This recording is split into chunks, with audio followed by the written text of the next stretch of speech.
Everyone, this is Tim from YourSixStudios. Today in this video, I'm going to go and show you how to get to the game chat on your PlayStation 5. So let's go ahead and jump into the video right now.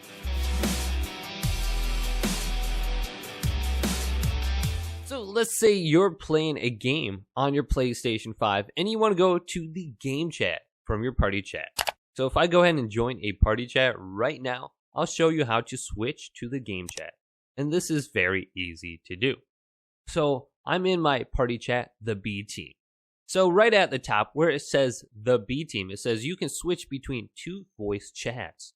So if you select this down arrow by pressing X on this, you can see the B team, and then at the top is game voice chat. So let's select game voice chat. Once we have that selected, we have to go to switch, otherwise it won't switch the party. So let's go to switch now. And I am now officially in the game chat. So if I back out and go to my party so I can view my voice chat, it says I am in the party still, but I'm actually still in the game chat. My name is kind of grayed out.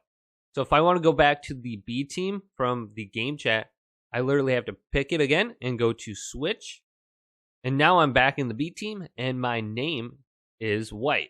So if I'm playing a game and I want to quickly go back to my party chat menu, just double press the PlayStation button real quick and it'll open this up just like this. And I can switch back to the game chats. So hopefully this video did indeed help you out. If it did, leave it a thumbs up and subscribe to my channel down below for more tech up videos coming up next on YourSixGaming.